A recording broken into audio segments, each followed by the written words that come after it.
Hi everyone, and welcome to another wellness episode of ANOKHI Daily Spotlight TV.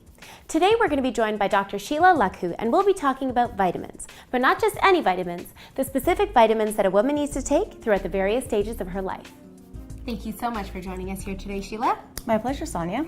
So Sheila, we know that vitamins and minerals are very important for anybody and everybody, but there seems to be a lot of emphasis placed on the type of vitamins that are required throughout the different stages of a woman's life. The teens and the 20s is a very important stage in a woman's life cycle. This sets the stage for growth and development and prevention of chronic disease. Right. When we're talking about vitamins and minerals that are needed at this stage, I would really want to place a lot of emphasis on iron. Mm-hmm. Iron is an essential mineral that is vital to all the cell processes. It helps make DNA, helps form red blood cells, which carries oxygen to the muscles, right? So if women in this stage are working out, going to the gym, if they don't have enough iron in their bodies, they're not going to be able to keep up with personal trainers. Right. Exactly. You feel fatigued, you feel tired, something's out of sorts. Absolutely. Exactly. The other thing that happens is the monthly menstrual cycle, which depletes iron stores in women at this stage of life. And if we're looking at food supplements, lean meat, chicken, fish is the best source of iron. It's most easily absorbable form. Right. If people are vegetarian, which a lot of people are now, there are great sources for iron that are not meat products. Which is great for the Indian diet as well, right? Because sometimes we are a little bit tending to be on the vegetarian side, and so these kind of food groups tend to work a little bit better. Spinach is a great source of iron. Nuts. We've also got pumpkin and squash. So in the fall season, those are great for iron sources, and eggs as well. Very nice. So these are great food sources for iron. As we mentioned, that women lead busy lives, and sometimes you can't get a balanced diet of iron. Right. So then we can always go to supplements. So we've got some iron supplements here. There are different types of iron supplements, liquid, pill form. The only concern with taking supplements is sometimes it can cause a bit of constipation, so you want to make sure that you get fiber and water to help prevent that bloating feeling and constipation. So if you can get it through diet, it's always better than going to the vitamin. So Sheila, let's talk about the 30s. 30s or childbearing age.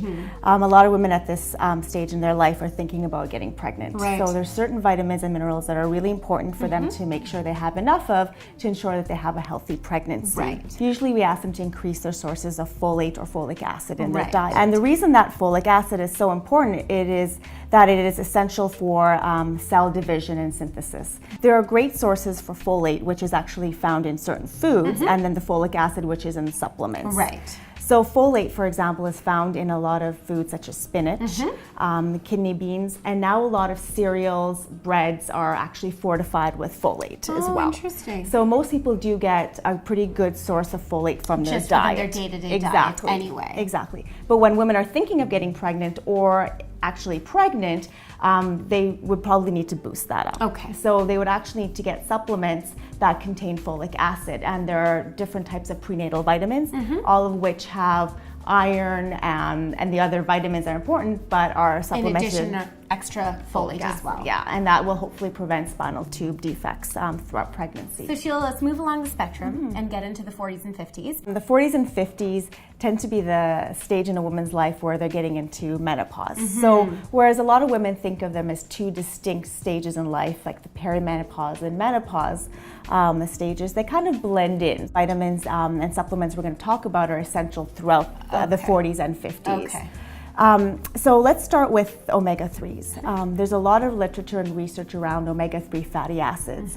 There's research every year talking about how it helps to reduce inflammation and prevent chronic diseases such as arthritis, and helps lower cholesterol. So the triglycerides in our body, the bad cholesterol that we want to help to lower, the omega-3s are really good at doing that, which can also help prevent heart disease. So if we're looking at the supplements and food sources for omega-3s, most of us will think about fish. So tuna, salmon, mackerel, halibut are really good sources of omega-3s, and 2 to 3 servings a week is great. There's also omega-3 fatty acids in olive oil and flax, so that's another alternative.